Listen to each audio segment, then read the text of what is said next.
Before we begin, we want to place our yeast, a teaspoon or tablespoon of our sugar, just eyeball it as you toss it in, and all of our lukewarm milk into a bowl, and we just want to let it sit for about 5 minutes. The reason we do this, even if it's instant yeast, is to make sure that it hasn't expired and then it will still activate. We don't want to learn this the hard way later. Then we want to add in the remaining sugar, our flour, our salt, our butter, and the eggs. And then we want to knead. So I followed a few recipes for this because I've got no Czech origins and I wanted this to be a really authentic recipe. And there was some conflicting advice.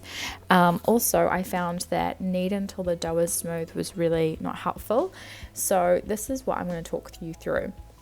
Firstly, I did not add enough flour from the advice I got from the recipes I followed. So I have to find the exact amount of flour you need. Effectively, it's 3.5 cups of plain flour.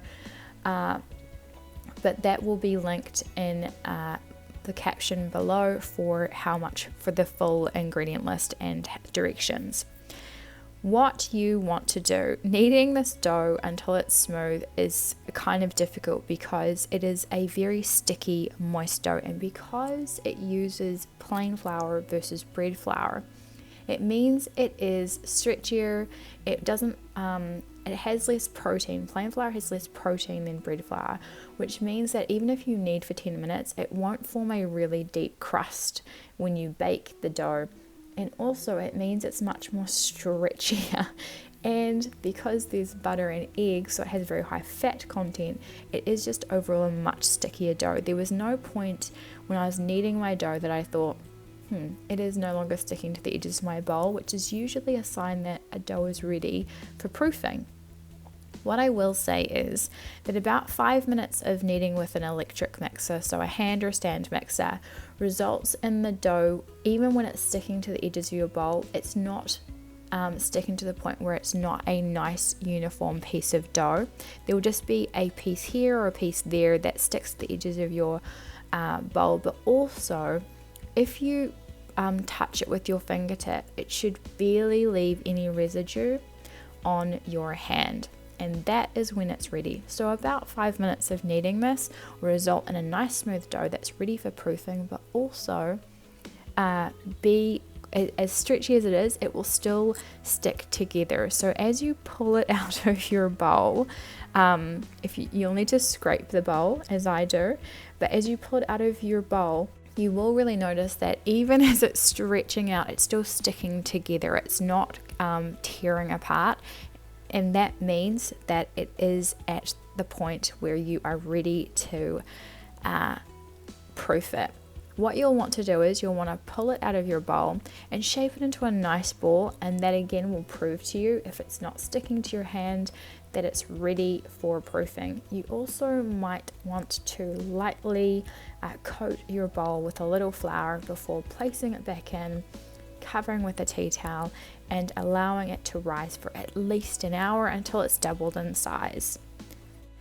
Now we get to making our filling whilst we wait for that dough to rise, and also our streusel topping if we choose to make that. That's completely optional, but the streusel topping does add something here.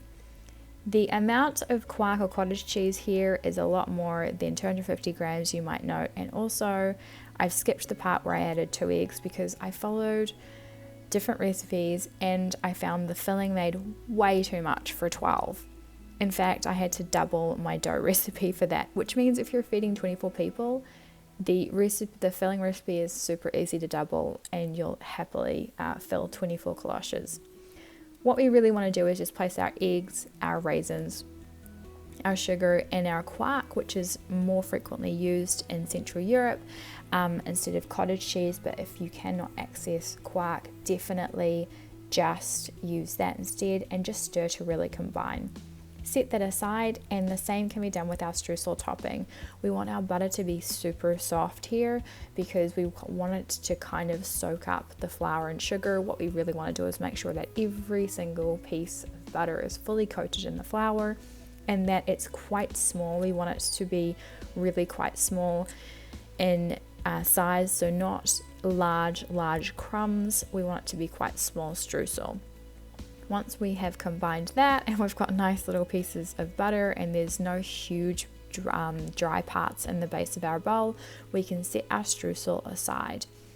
I have to say, if you're only going to top 6 of your kolaches instead of all 12 of them with streusel topping, you can definitely half this recipe.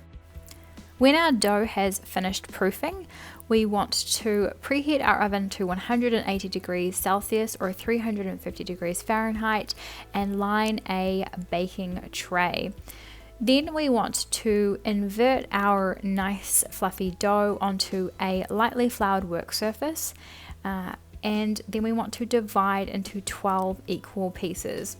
I did this with a scale, and if you are choosing to do the same, you will find that adding small portions to 100 portions of dough that make your equal portions is probably the easiest thing ever with this dough. This dough is incredibly easy to work with. What I did was simply fold over into the center, fold from all corners into the center, and try and create a really smooth texture, and then place my dough ball effectively, the smooth side down on my work surface, and I separated them all out and did this before I rolled any out. Now we get to rolling. We wanted to use a flat bottomed glass in the center of our dough. We want to really firmly press it. Whilst our glass is in the center, we want to push the edges of our dough back towards the glass to create a really nice solid edge there. And once we remove our glass, it helps if we really firmly continue pressing in that indent to make sure we've got that dough as fine as possible in the center. Next, we want to place on our baking tray and put 2 to 3 tablespoons of our filling. We don't want to overfill because we will be placing our jam on top. Apricot or plum jam are far more traditional here, and they both taste great. If you would like, you could definitely put blueberry or blackberry. I think those would both taste great here. If you are not putting streusel on your kolaches, I recommend that you make sure your jam is really nice and pretty on top, because it will be quite evident when you remove it from the oven. We want to do our egg wash, our 1 egg that was beaten, before we add our streusel topping. Then we want to place them in the oven and bake for 25 minutes until they are truly golden on the edges. I find that adding another handful of streusel topping over the top whilst my kolaches are fresh out of the oven makes the flavor even better. And that is it, friends. If your kolaches look as good as mine, you've done an incredible job. I really hope you enjoy these, and do subscribe for more videos like this.